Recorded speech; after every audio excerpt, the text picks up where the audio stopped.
When Emerald Fennell's Wuthering Heights adaptation was announced, the internet had opinions. Just from the casting announcements, the film was judged to be unfaithful to the original Emily Brontë's text. And when the trailer and the marketing material started to come out, the criticism only grew louder. But personally, I try not to take a purist view of things. I don't automatically dislike adaptations just because they take liberties with the original source material.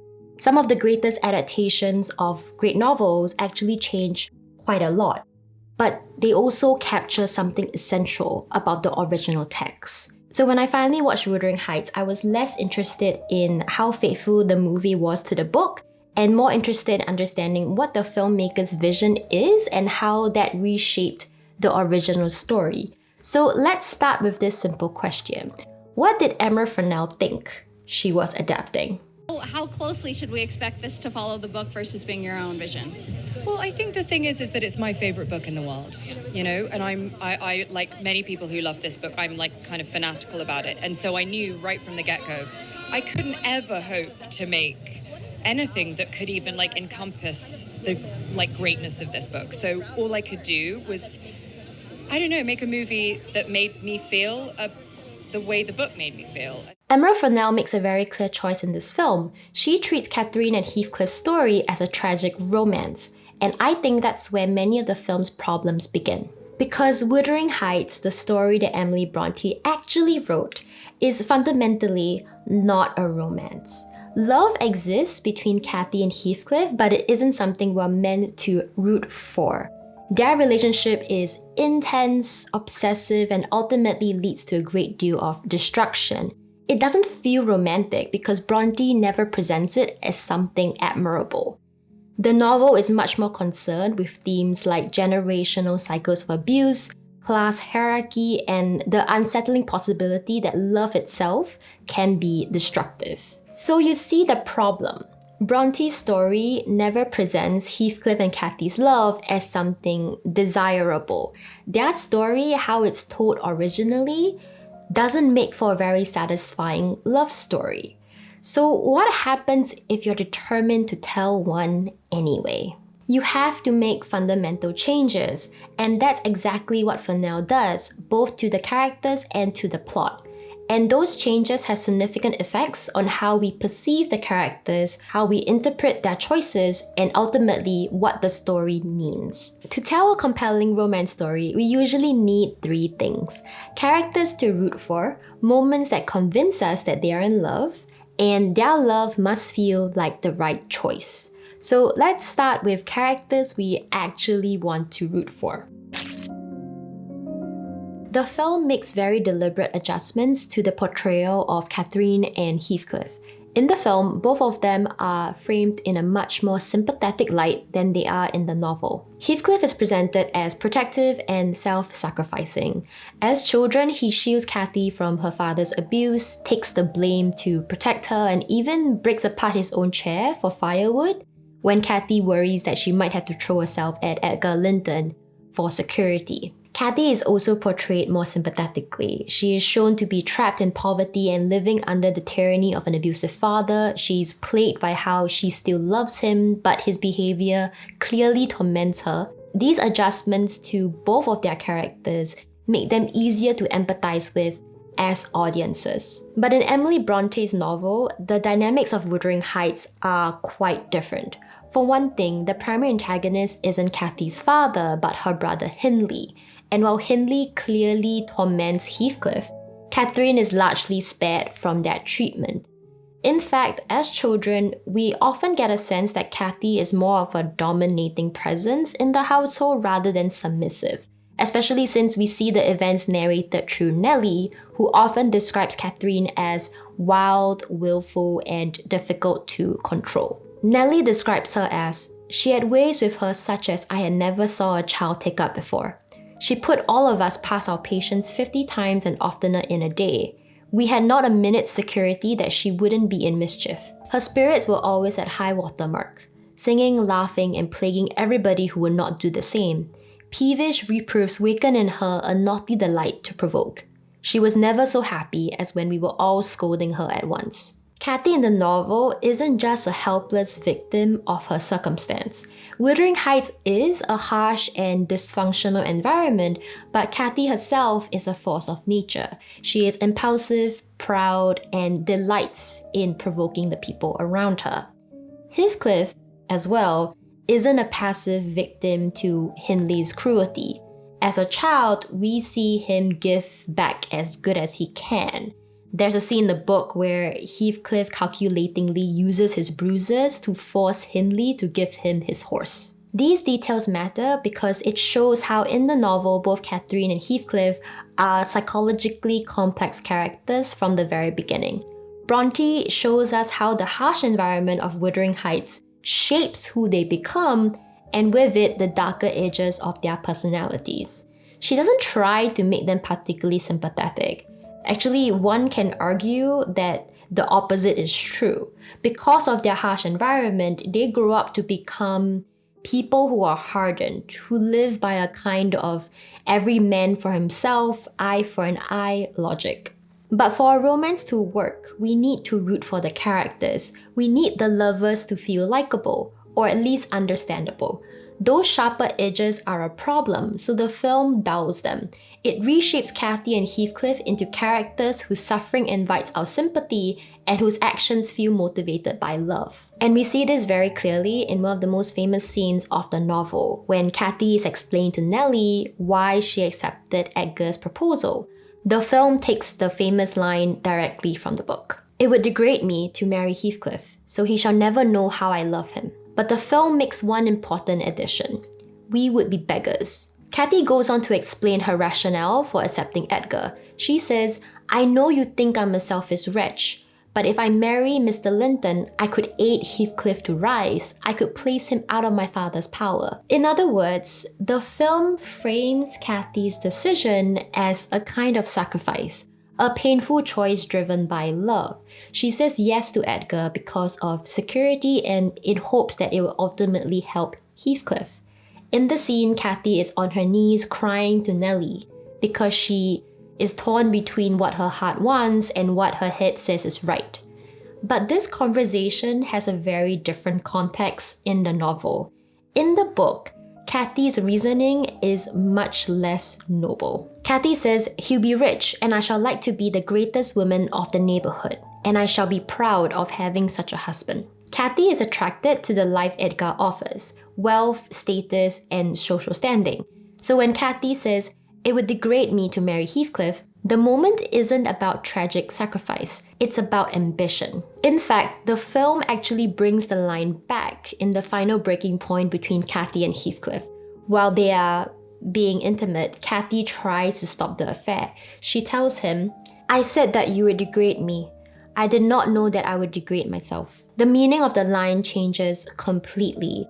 What was originally about class hierarchy and social ambition becomes, in the film, a statement about adultery and shame. Heathcliff even dismisses her concern, telling her, "It's only a little shame, Cathy, it will not last." We see how the film retains the language of the novel, but it is being used to tell a very different story. There's another important difference that happens in this scene between Cathy and Nelly.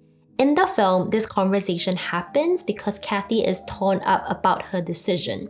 Her head says the sensible thing to do is to marry Edgar, but her heart is still with Heathcliff. This conversation is meant to show the moral dilemma, a painful choice between love and practicality. But in the book, Cathy isn't torn up in the same way.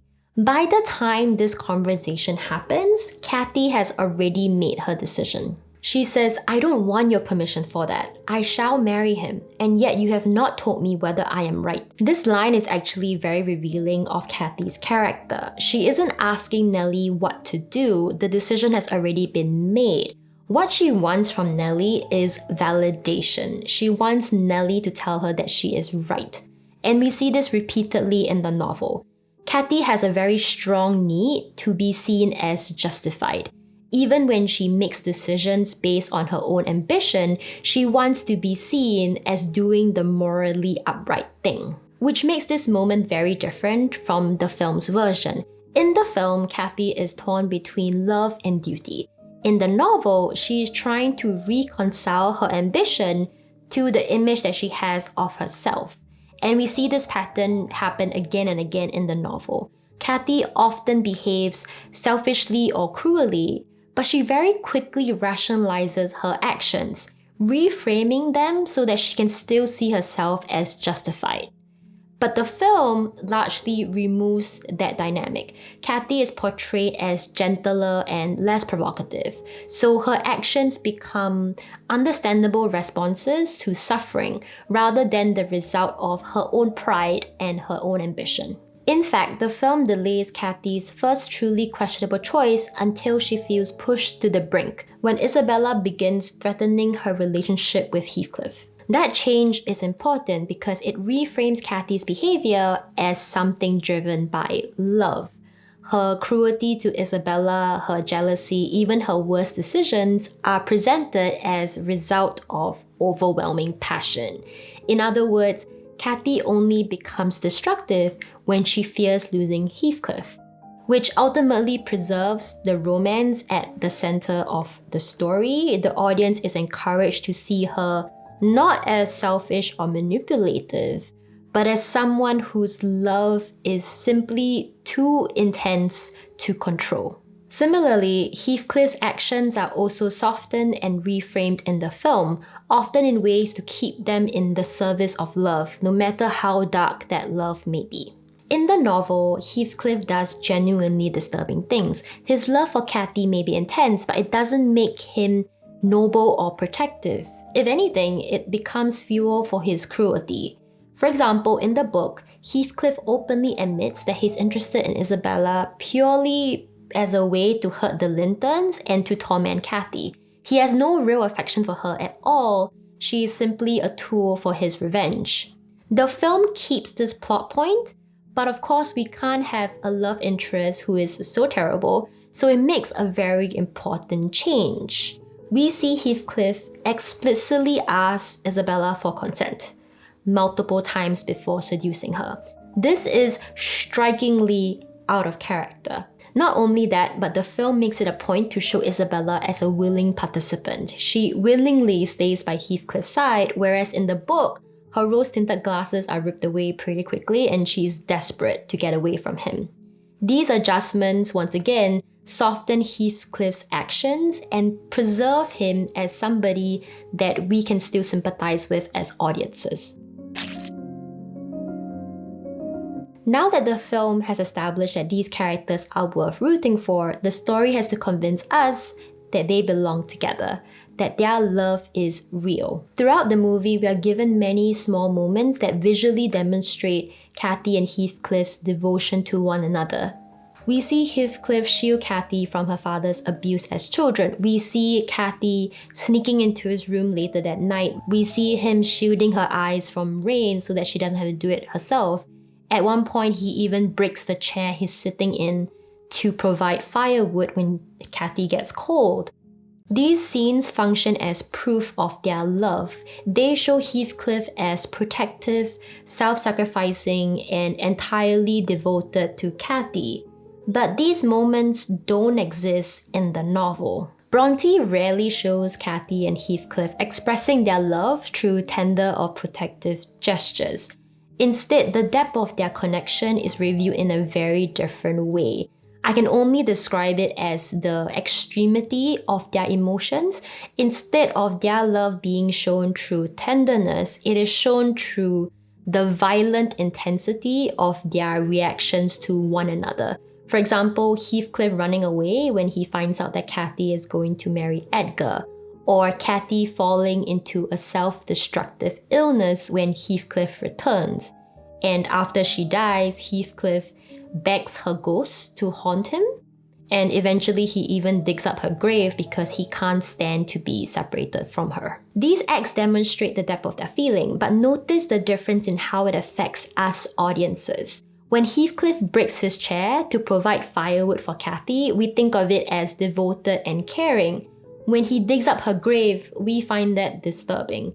Brontë doesn't shy away from showing us how love can transform into obsession, In the book, Cathy and Heathcliff's love is profound, but it's also unsettling and destructive. This difference becomes especially clear in one of the most famous lines in the novel. Cathy says, "Whatever our souls are made of, his and mine are the same." In the film, this line appears when Cathy is confessing her love for Heathcliff to Nelly. It reinforces the idea that Cathy is so in love with Heathcliff that marrying Edgar feels like a betrayal of her heart.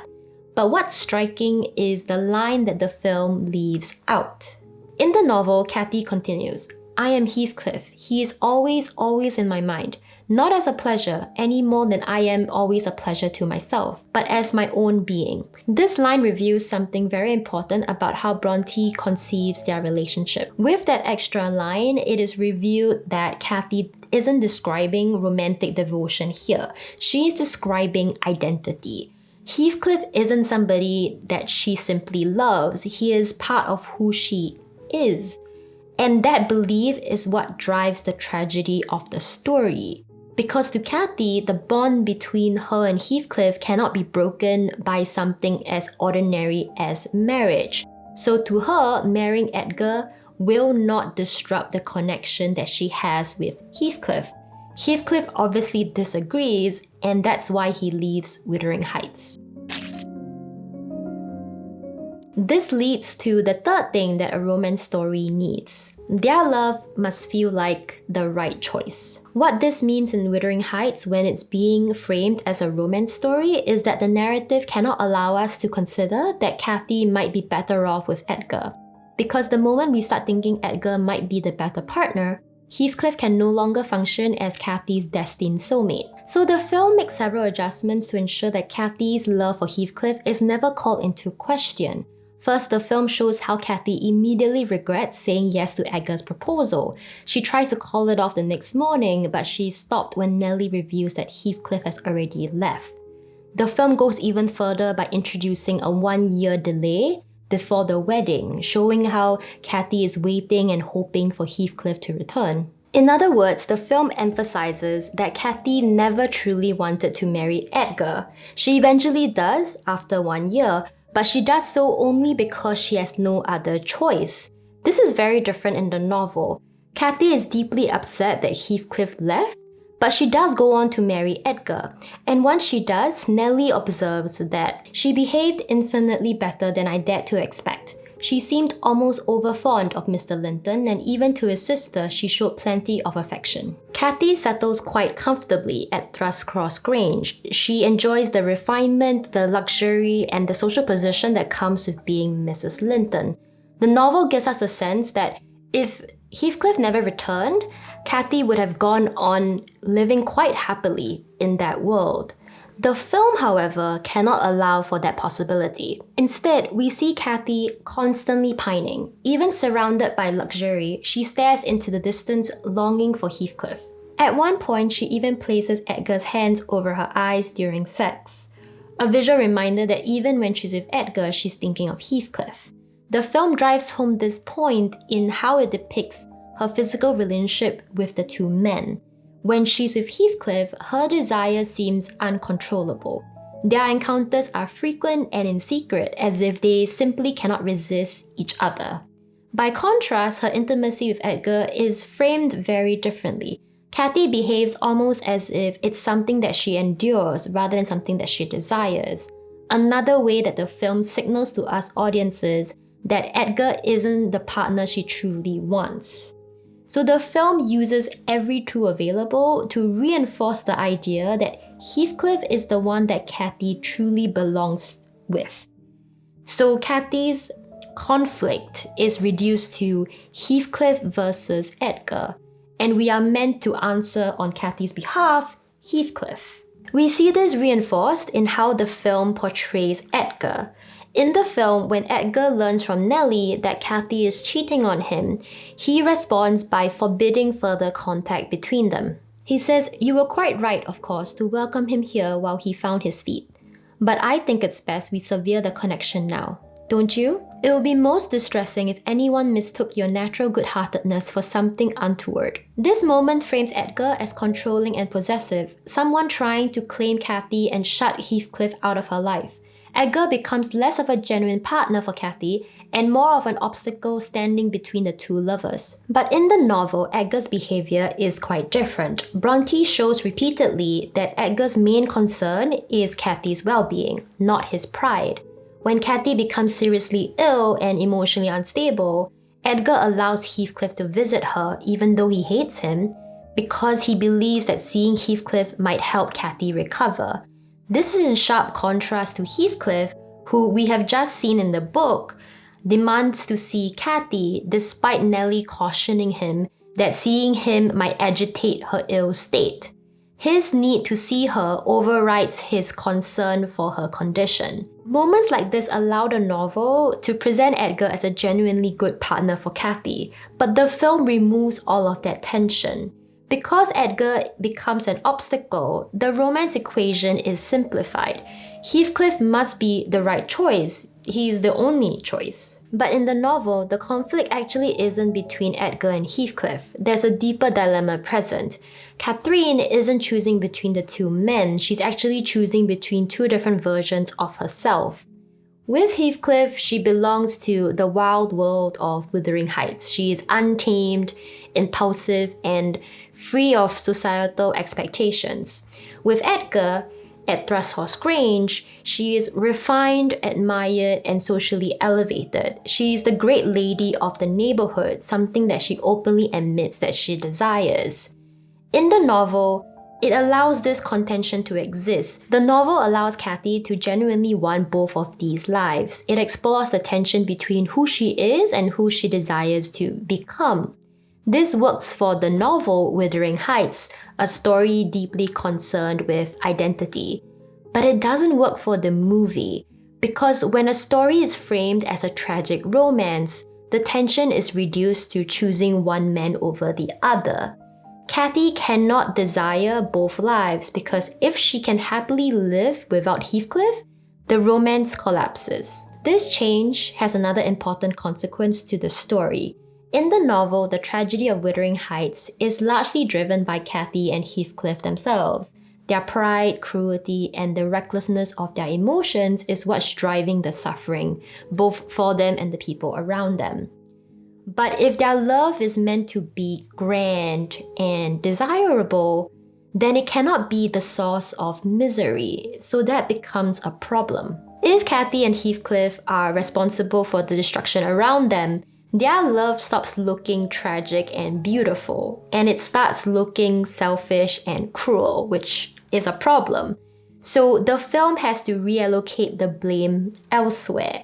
Instead of it being Cathy's ambition and Heathcliff's revenge driving the tragedy, the responsibility is shifted outward towards Cathy's abusive father and Nelly's manipulation. The film portrays Nelly as someone actively interfering in the relationship. Her jealousy and disapproval push the lovers apart, turning her into a kind of quiet antagonist. But in the novel, Nelly's role is much more ambiguous. She certainly makes questionable decisions, she withholds information, delays messages, and her personal judgment affects the events around her. But her failures are largely of silence and hesitation rather than deliberate sabotage. And when we look at it more closely, her silence can be understood in context. As a servant, Nelly occupies a position where openly interfering with her employers' lives is not always possible. So the novel leaves room for interpretation and for moral ambiguity. But the film removes all of the ambiguity. And instead of Nelly being presented as a flawed character placed in difficult situations, she becomes a much clearer antagonist. And this shift matters because once the tragedy can be attributed to manipulative side characters or abusive parents, Cathy and Heathcliff are no longer the primary cause of the disaster. They become victims of circumstance. We see how shifting the story into a tragic romance flattens the moral complexity of the story in this line. You are welcome to torture me to death for your amusement. Only please allow me to amuse myself in the same style. In the movie, Heathcliff says this line after he hatches his plan to sink his teeth into Isabella. He is reacting to Cathy's betrayal of choosing Edgar. So this line is thus about lover-to-lover retaliation. But in the novel, the full quote actually reveals something much more complex. Heathcliff says, "The tyrant grinds down his slaves and they don't turn against him. They crush those beneath them." Heathcliff is explaining the logic of his revenge. Because he cannot strike back at the forces that oppressed him, the upper class, he chooses to pass that cruelty downward onto the people weaker than him, which in the book includes Isabella and later the second generation. The book clearly shows how Cathy and Heathcliff are not merely victims of abuse. They are responsible for perpetuating the destruction around them. And this is why the film ultimately tells a very different story from the novel. Many critics have pointed out the obvious changes, how the adaptation completely ignores the second half of the book, and how it amplifies the sexual elements of Heathcliff and Cathy's relationship. But these changes are actually symptoms of a deeper shift. The film basically starts off with a different goal, to tell a tragic love story. And because of that goal, the adaptation reshapes the very structure and meaning of Bronte's original story. In trying to capture what she felt when she first read the novel, Emerald Fennell prioritizes the romantic elements of the story, and as a result, loses much of the darker complexity that is central to the original story. So that's my analysis of how the film reshaped Bronte's original story. Personally, I found the film strangely purposeless. Once the moral complexity was removed, I wasn't entirely sure what the film was trying to say. The movie leans very heavily into the aesthetics of all-consuming love. The longing, the sexuality, the idea of soulmates who cannot live without each other. But it doesn't include the exploration of the consequences of that kind of love the way that the novel does. And without those darker elements, the story starts to feel less like a tragedy and more like a series of beautifully stunning images without any clear meaning holding them together. If you like to explore the book, I put together a Wuthering Heights reading companion. It's available in the description box down below. It includes things like a guide to the different narrators, the timeline, as well as a couple of my key observations to help you think through the story as you read the book. It's available for free, so I hope you take advantage of it if you're planning to read or reread the book. And if you enjoy this kind of deep dive into stories, don't forget to subscribe. There are more investigations coming soon. Thank you for watching. Goodbye!